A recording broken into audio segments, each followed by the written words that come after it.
Bonjour, bonsoir, chers amis, chers compatriotes. Merci de nous retrouver encore sur Le Congo est à nous. Nous sommes aujourd'hui le 1er janvier 2021.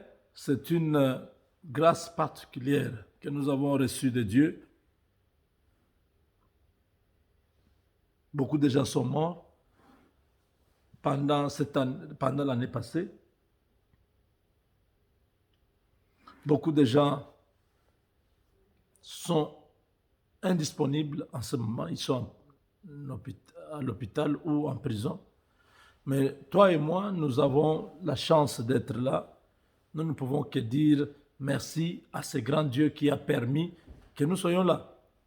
Alors, nous allons parler de Eddie Kapende.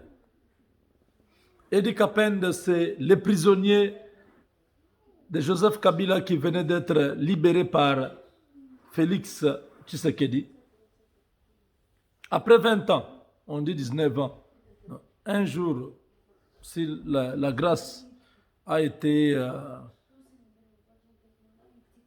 signée le 31, mais l'homme est sorti aujourd'hui, le 1er. Il est libre aujourd'hui.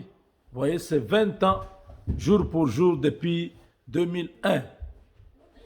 En 2021, ça fait pratiquement 20 ans. Donc, cet homme est libre. Eddie Kapende, il dit ceci. Le premier mot d'Eddie Kapende, il n'est pas parti par 4 chemins. Il ne veut pas ici qu'on puisse dire, oh non, voilà, écoutez, il faut pardonner. Non, non. Cette théorie-là de il faut pardonner, bon, peut-être pour d'autres personnes, ça marche. Eddie Kapende, il a fait 20 ans. Kabila a quitté le pouvoir sans le libérer. À quelqu'un comme ça, vous lui demandez de pardonner, ça n'a pas de sens. Parce qu'il y a des gens qui amènent des théories un peu qui sont hors contexte pour vous dire non, écoutez, c'est Dieu qui va s'occuper de ces gens-là.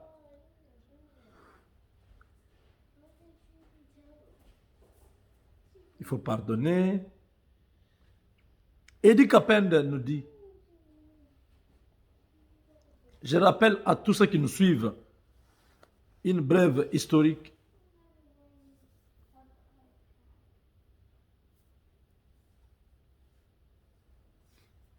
En 1960, nous avons l'indépendance de la Belgique qui était le pays colonisateur. 5 ans plus tard, le premier président, Kasavubu, est déchu par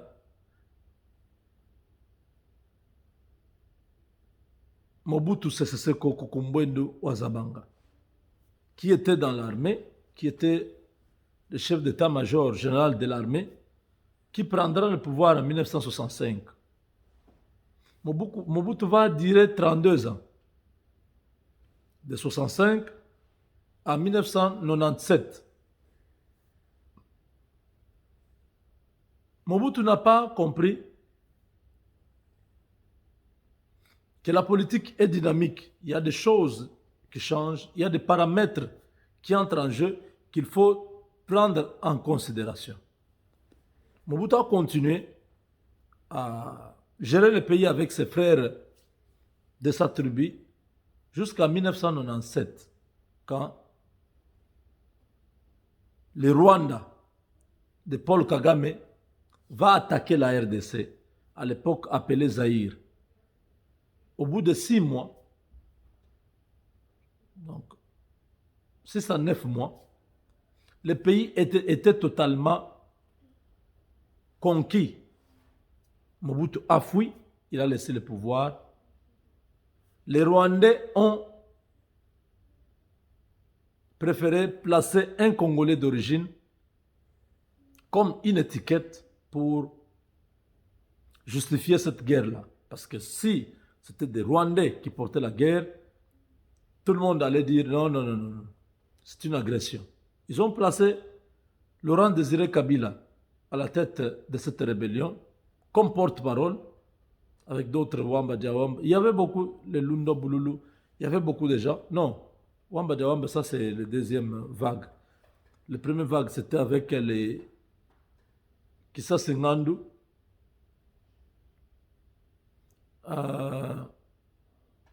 Anselme Massasu Nindaga,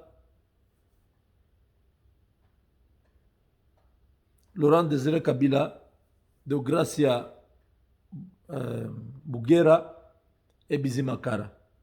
C'était ce gens-là qui étaient des cofondateurs de l'AFDEL, Alliance des forces de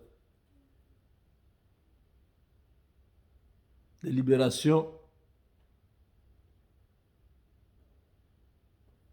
démocratique, je ne sais pas, du Congo, quelque chose comme ça.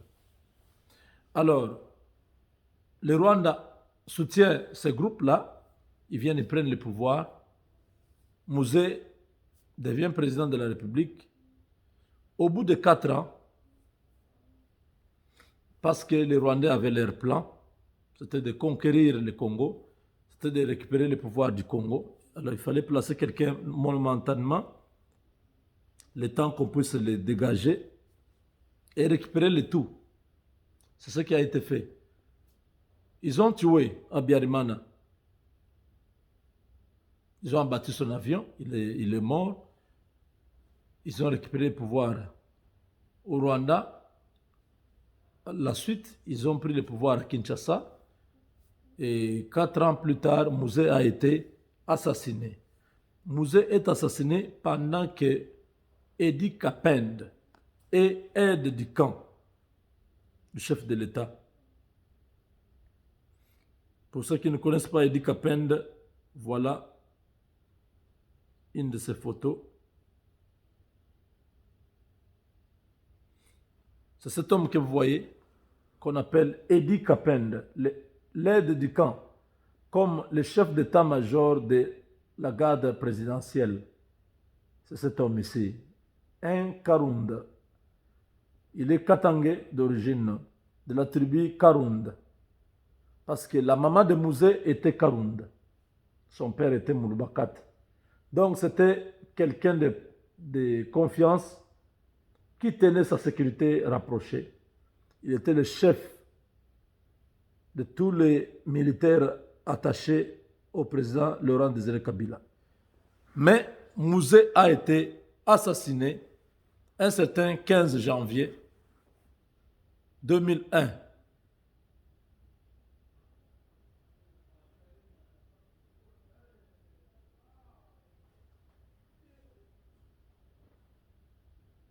Une semaine plus tard, donc je crois 24 ou 23 janvier, Kabila a pris le pouvoir. Donc une semaine, non, le 15 au 24, à peu près 9 jours après, Kabila Joseph a pris le pouvoir dans notre pays. Et en prenant le pouvoir, on a commencé le procès de l'assassinat de Mouzé. Mouzé qui était présenté comme le père biologique de Kabila Joseph. Or, il ne l'était pas. Aujourd'hui, Kabila a montré sa face. Il a laissé des innocents comme ça en prison. Edi Kapend était gardé par Dieu. Ce n'est pas un homme. Parce que le dossier pour lequel il était en prison, c'était un dossier d'assassinat. Donc si Kabila est impliqué, des gens comme Edi Kapend,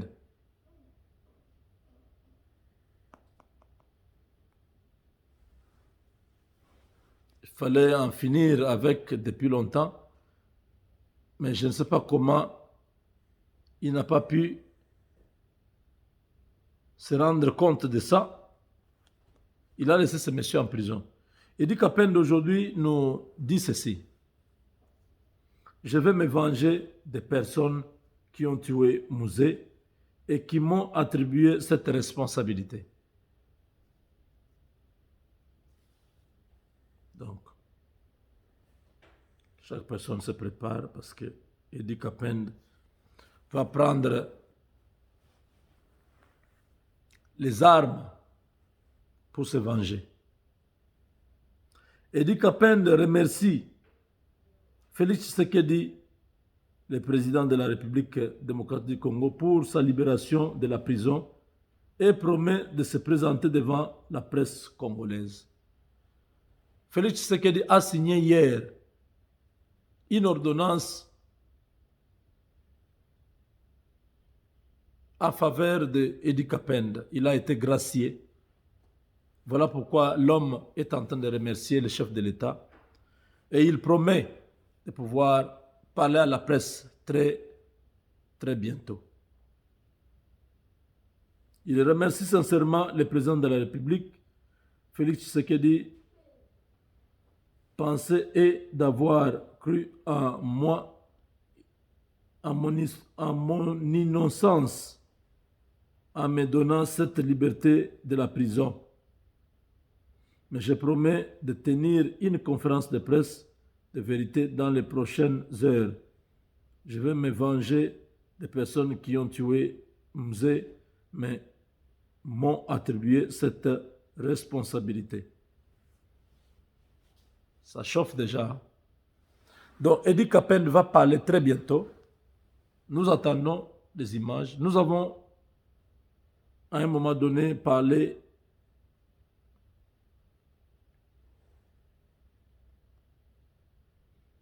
d'Edi Kapend.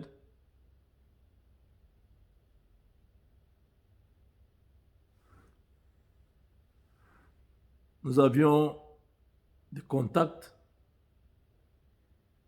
des personnes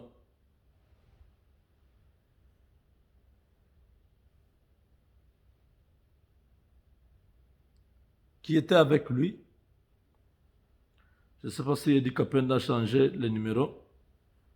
J'avais son numéro depuis un temps, je ne voulais pas l'appeler parce que ça, vous voyez quelqu'un qui est en prison, vous risquez de lui créer encore beaucoup de problèmes.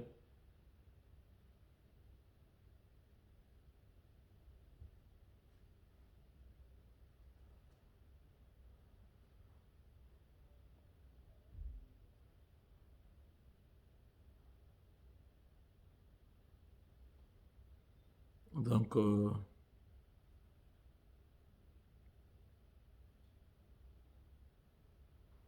je vais essayer d'appeler ce numéro pour vous avoir Edi Kapend en direct sur notre chaîne. Sinon, nous sommes très contents que cet homme soit libre. Et surtout, je l'ai dit hier, il faut qu'Edi Kapend nous éclaircisse, qu'il puisse nous éclaircir sur les circonstances de la mort de Mzé. S'il le fait, ce serait un grand cadeau pour la République. Félix Tshisekedi a cru en son innocence. Il a libéré. Maintenant, c'est à Edi Kapend de pouvoir dire clairement ce qui s'était passé. Et ainsi, les choses peuvent changer. La politique, c'est savoir jouer au moment où il faut jouer. Pourquoi Félix Tshisekedi, les gens ont crié pourquoi il ne libère pas Kapend parce que c'est le prisonnier de Kabila. Aujourd'hui, est-ce que Edi Kapend a changé? Est-ce qu'il n'est plus prisonnier de Kabila? Comment Tshisekedi l'a libéré? Pourquoi Tshisekedi l'a libéré? Kabila n'a rien dit. Pourquoi Tshisekedi le libère maintenant?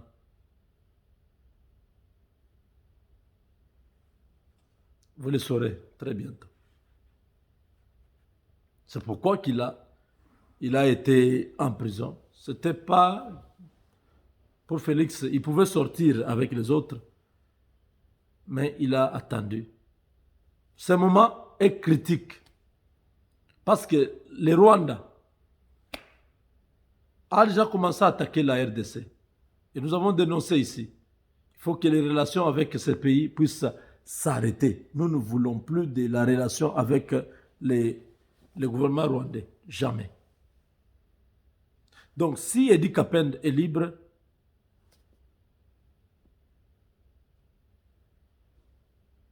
il y a beaucoup de choses.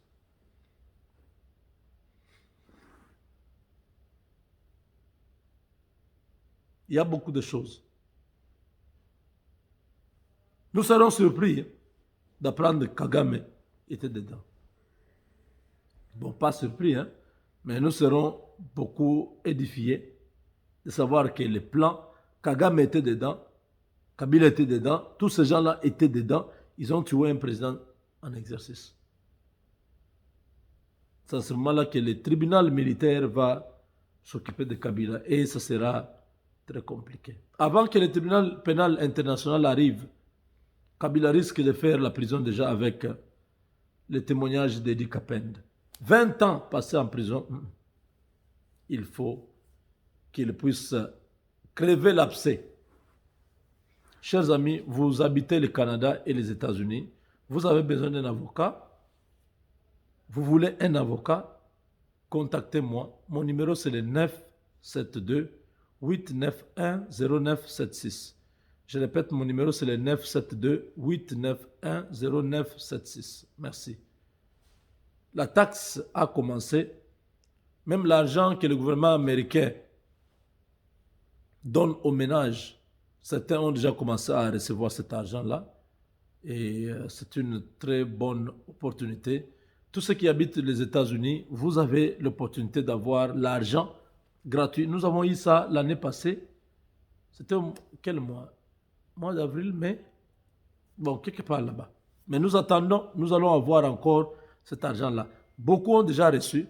Il faut seulement, ceux qui avaient fait les taxes avec Direct Deposit, checkez vos comptes bancaires, vous allez voir que l'argent est déjà là-bas. J'exhorte à tous ceux qui font les taxes, à tous ceux qui veulent faire les taxes cette année, chers amis, venez chez nous. Nous vous faisons les taxes, nous faisons vos taxes dans la transparence, dans l'honnêteté et nous faisons des taxes qui vont vous éviter des ennuis avec ARS. Généralement, nous faisons les direct deposits, c'est-à-dire l'argent arrive directement dans votre compte. Vous n'avez rien à voir avec nous. C'est une bonne occasion. Voilà même l'argent que l'État américain est en train de donner. On donne directement à ceux qui ont les direct deposits. Ceux qui n'ont pas de direct deposit, on leur envoie les chèques. Mais si tu avais changé d'adresse, le chèque va arriver et va être retourné. Donc voilà. Je vous invite tous de faire les taxes cette année avec nous. Nous sommes disponibles à pouvoir vous aider à grignoter les meilleurs moments de votre vie aux États-Unis avec les taxes américaines. Avec Dieu, nous vaincrons.